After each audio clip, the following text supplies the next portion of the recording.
जय हिंद दोस्तों, स्वागत है आपके अपने YouTube चैनल BSEB टेक में। 2023 मैट्रिक परीक्षा में शामिल होने वाले सभी छात्र एवं छात्राओं के लिए लाए हैं आज जीव विज्ञान के टॉप 30 प्रश्न जो कि हर बार पूछे जाते हैं। अगर सभी प्रश्न की बात किया जाए तो अब तक 5 बार से अधिक पूछ लिए गए हैं।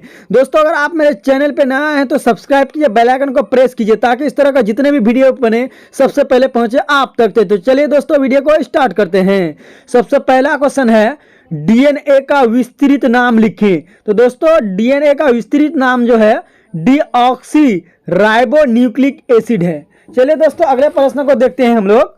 किण्वन किस प्रकार का शोषण है? तो दोस्तों, किण्वन जो है ना वो अवायवीय शोषण है। इसको याद रखना है क्योंकि ये क्वेश्चन बहुत बार पूछे गए हैं और जितने भी क्वेश्चन है ना सब बार रिपीट किए गए हैं। तो चलिए हम लोग अगले क्वेश्चन की ओर रुख करते हैं। अगला प्रश्न है, हरित लवक के किस भाग में प्रकाश संश्लेषण की प्रक्रिया होती है? तो दोस्तों, इसका सही जवाब हो जाएगा गरेना में। तो चलिए दोस्तों, हम लोग अगले प्रश्न की ओर ध्यान देते हैं। मानव में वहन तंत्र के घटक कौन से हैं? तो मानव में वहन तंत्र के जो घटक है ना दोस्तों, तो इसका सही जवाब हो जाएगा रक्त, हृदय और नसें। ये तीनों जो है ना मानव में वहन तंत्र के घटक है। अगला प्रश्न है, मैदानी पारिस्थितिक तंत्र में तृतीय उपभोक्ता कौन है? तो तृतीय उपभोक्ता है दोस्तों सर्प यानी सांप है। तो चलिए हम लोग अगले प्रश्न को देखते हैं। नर युग्मक एवं मादा युग्मक के संलयन को कहते हैं। तो नर युग्मक और मादा युग्मक के संलयन को हम लोग क्या कहते हैं दोस्तों? तो निषेचन कहते हैं। क्या कहते हैं? निषेचन। इसको हम लोग को ध्यान रखना है क्योंकि ये क्वेश्चन बहुत बार पूछे जाते हैं, बहुत VVI क्वेश्चन है।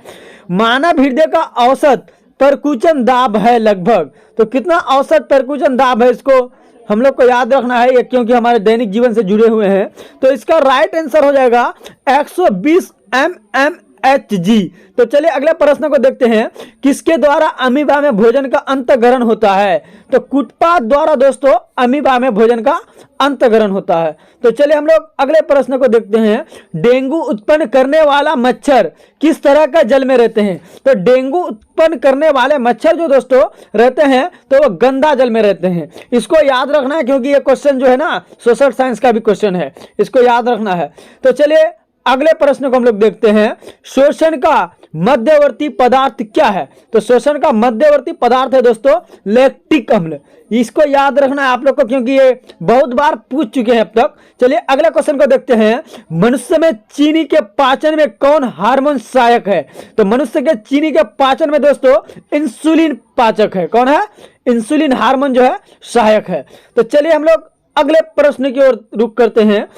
द ओरिजिन ऑफ स्पीसीज नामक पुस्तक किसने लिखी है? तो द ओरिजिन ऑफ स्पीसीज नामक पुस्तक जो दोस्तों डार्विन ने लिखी है। आपसे छोटी सी रिक्वेस्ट है, अगर आप वीडियो को वॉच करें तो लाइक जरूर करें, चैनल पे नए आए हैं तो सब्सक्राइब जरूर करें। चलिए अगले प्रश्न को देखते हैं।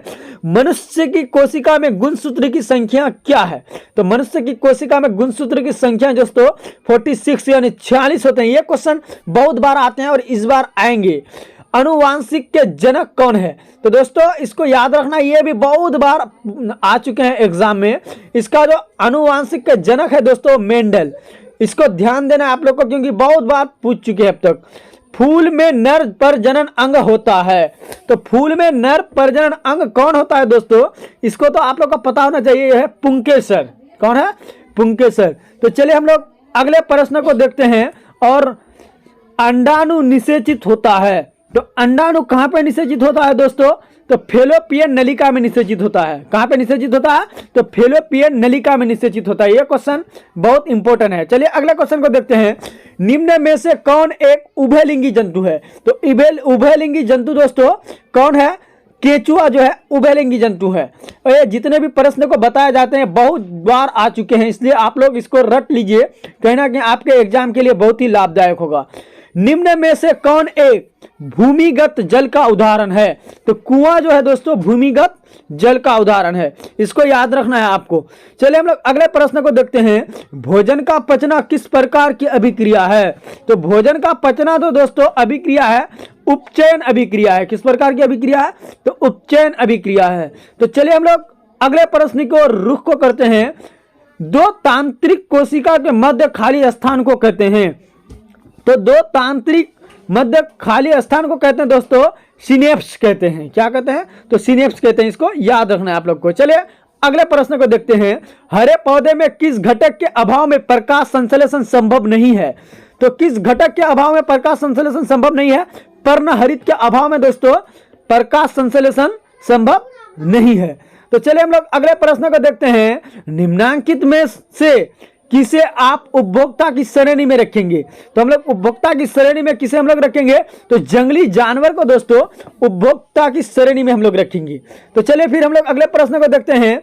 मानव में डायलिसिस थैली है, तो मानव में डायलिसिस थैली कौन सा है? इसको हम लोग कहेंगे नेफ्रॉन। मानव में जो है ना डायलिसिस थैली नेफ्रॉन है। तो चलिए हम लोग अगले प्रश्न को देखते हैं।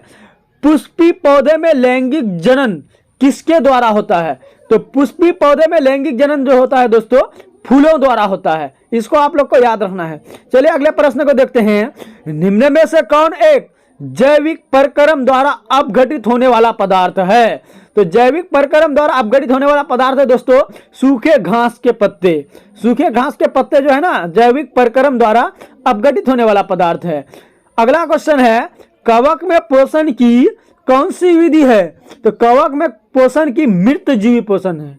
कौन? तो मृत जीवी पोषण है।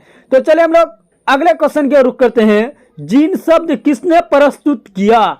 तो जीन शब्द जो है दोस्तों सबसे पहले जो है ना प्रस्तुत किया था मेंडल ने। मेंडल ने जीन शब्द को प्रस्तुत किया था। सभी क्वेश्चन को आप लोग ध्यान में रखिए, याद रखिए, एग्जाम में 20+ जरूर आएंगे। मानव शरीर में सबसे बड़ी ग्रंथि क्या है? तो मानव शरीर में सबसे बड़ी ग्रंथि तांत्रिक ग्रंथि है दोस्तों। कौन सी ग्रंथि है? तांत्रिक ग्रंथि है। तो चलिए अगले प्रश्न को देखते हैं। किसी एक पौधे का नाम लिखे जिसमें पत्तियां द्वारा कायिक प्रबंधन होता है। तो ये हो जाएगा बरायोफिल्म। तो बरायोफिल्म द्वारा जो है ना कायिक प्रवर्धन होता है। मेंडल के प्रयोग एक संकरण से प्राप्त समलक्षणी एवं समजीनी अनुपात क्या है? तो इसका सही जवाब हो जाएगा दोस्तों 1:2:1। तो दोस्तों वीडियो कैसी लगी इसको आप कमेंट करके जरूर बताइएगा। आप इसको अगर ध्यान रखेंगे, इसको अगर आप याद रखें तो कहीं ना कहीं आप इस बार अच्छे रैंक ला सकते हैं। और भी वीडियो बनेंगे। वीडियो देखने के लिए हमारे चैनल को सब्सक्राइब कीजिए, बेल आइकन को प्रेस कीजिए। और आपसे छोटी सी रिक्वेस्ट है, अगर वीडियो को वॉच कर रहे हैं तो वीडियो को लाइक जरूर करें और दोस्तों के साथ शेयर करना भी ना भूलें। जब तक के लिए मिलेंगे अगले वीडियो में। जय हिंद।